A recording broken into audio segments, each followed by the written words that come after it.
दिल्ली के ताल कटोरा स्टेडियम से कांग्रेस नेता राहुल गांधी ने बीजेपी के खिलाफ चुनावी बिगुल फूंक दिया। कभी चुटकी ली, कभी तंज किए, तो कभी तीखा वार भी किया। बदले में बीजेपी ने क्या कहा, इस कार्यक्रम में देखिए कांग्रेस और बीजेपी का महाघमासान।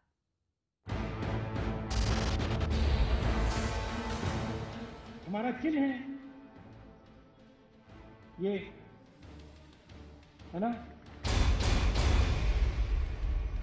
मगर एक दिन मैं फोटोज देख रहा था और शिव जी की फोटो में मुझे कांग्रेस पार्टी का चिन्ह दिखाई दिया।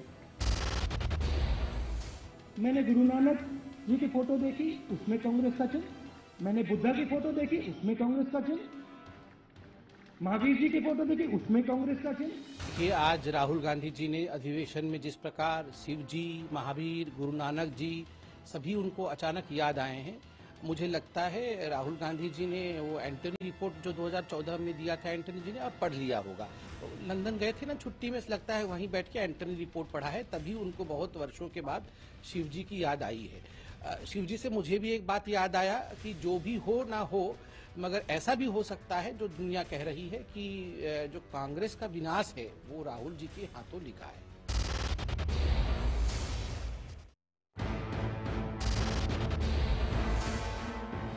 जैसे अमिताभ बच्चन की फिल्म हुआ करती थी ना, डायलॉग, वैसा डायलॉग नरेंद्र मोदी जी आए और वैसा डायलॉग दिया देशवासियों।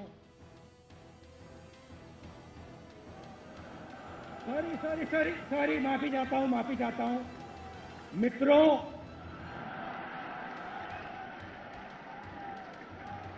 मित्रों, अपने जेब में हाथ डालो। सबने अपने जेब में हाथ डाला।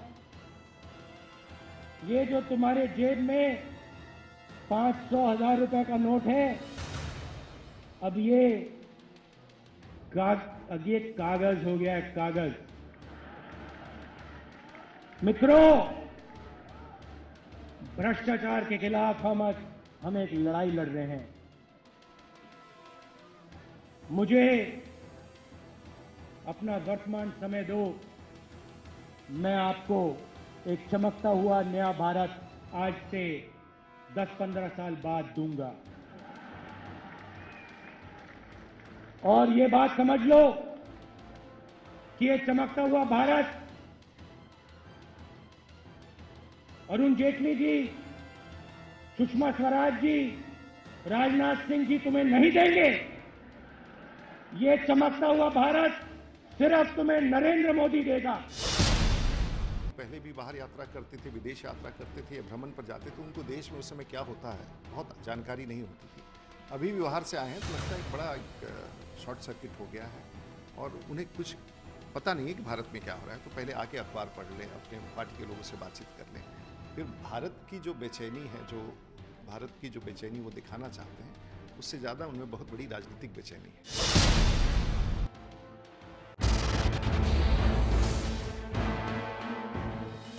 तो नरेंद्र मोदी जी ने सर्जिकल स्ट्राइक हिंदुस्तान के गरीब व्यक्ति पर, किसान पर, मजदूर पर ठोका कि भैया अगर आर्मी कर सकती है तो गरीबों पे, मजदूरों पे, किसानों पे, मिडिल क्लास पे, छोटे दुकानदार पे नरेंद्र मोदी भी सर्जिकल स्ट्राइक कर सकता है। देखिए, आदरणीय राहुल जी की जो ग्रैंड मदर थी, आदरणीय इंदिरा जी, उन्होंने गरीबी हटाओ का नारा दिया। उसके बाद राजीव जी ने नारा दिया गरीबी हटाओ का, फिर सोनिया जी ने नारा दिया गरीबी हटाओ का, मनमोहन जी ने नारा दिया गरीबी हटाओ का। गरीबों को डरा के, दबा के, उनके पैसों को हड़प के रखने का काम कांग्रेस इतने वर्षों तक करती रही। आज आखिरकार एक ऐसी सरकार आई है, मोदी जी की सरकार, जो गरीबों की हक की लड़ाई लड़ रही है, गरीबों का हक गरीबों के हाथों में दे रही है। तो स्वाभाविक रूप से राहुल जी को तो परेशानी होगी ही।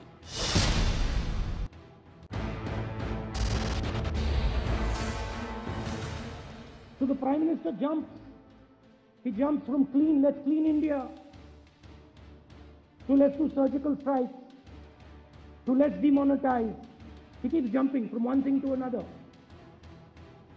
And the people of India keep wondering, when are Achhe Din going to come? When are the good days going to come? Let me tell the people of India, Achhe Din are only going to come when the Congress party comes back to power in 2019. I was also surprised to see the Congress Vice President's reaction. The Congress will come to power in 2019 and then Achhe Din aayega Bharat ko.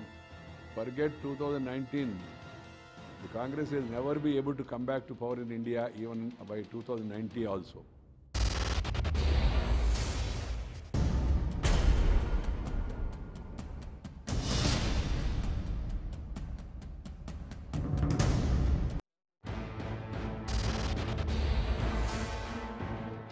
एक picture थी, आपको याद होगा, नमक हलाल picture थी, याद है आपको?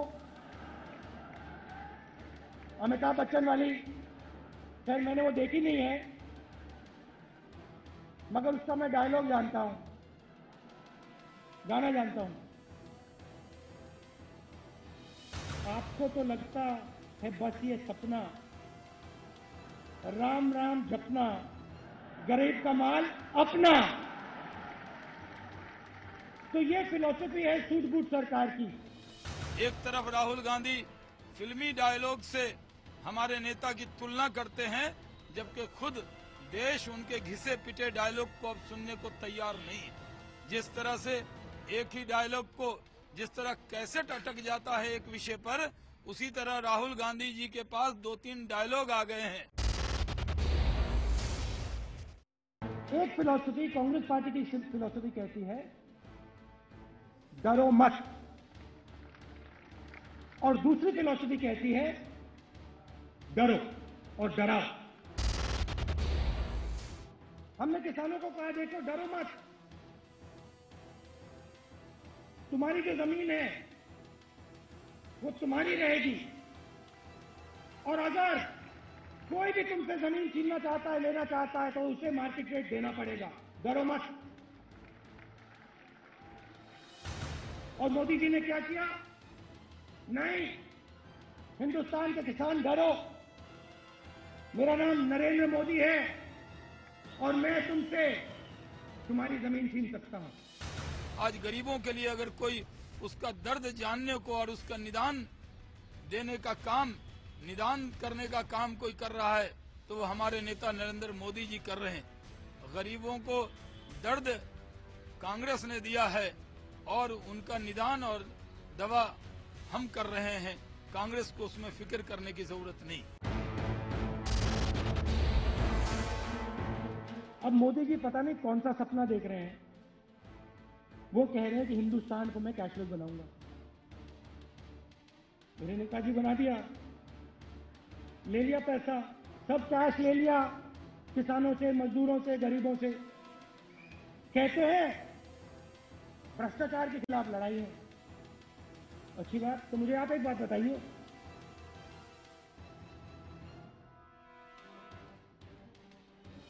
करोड़ों लोग लाइन में खड़े हुए, मैं भी गया था, आप भी गए, 3 बजे सुबह, 5 बजे सुबह, 4 बजे सुबह। उन लाइनों में आपको कोई भ्रष्ट व्यक्ति दिखाई दिया?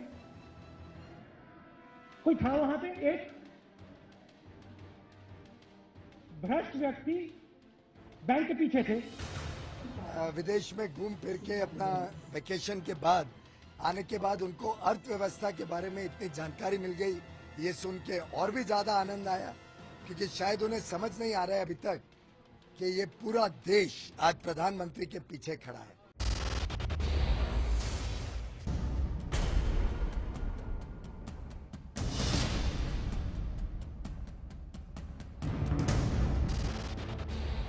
जहां भी ये जाते हैं भविष्य की बात करते हैं, नया हिंदुस्तान बनाएंगे। क्या ये देश इतना खराब है क्या? नया हिंदुस्तान बनाएंगे, make in India, connect India, ये वो, और एक ही आदमी बनाएगा।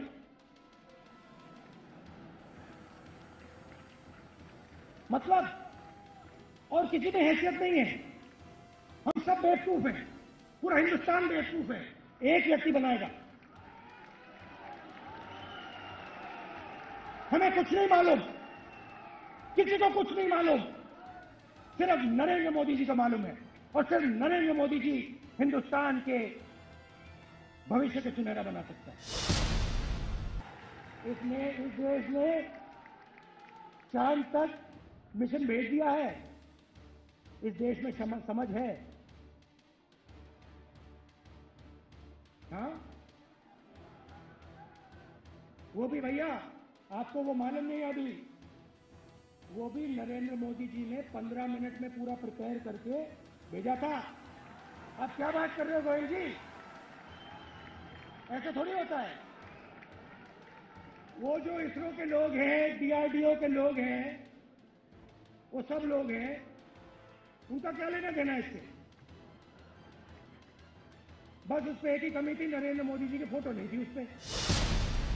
मैं समझता हूं कांग्रेस पार्टी इस बात से जरूर चिंतित है कि प्रधानमंत्री जी की बढ़ती हुई लोकप्रियता से उनका जो हाल 2014 में जनता ने किया था, उसके बाद अगले चुनाव में क्या हाल करेगी, उस चिंता से वो ज्यादा पीड़ित हैं।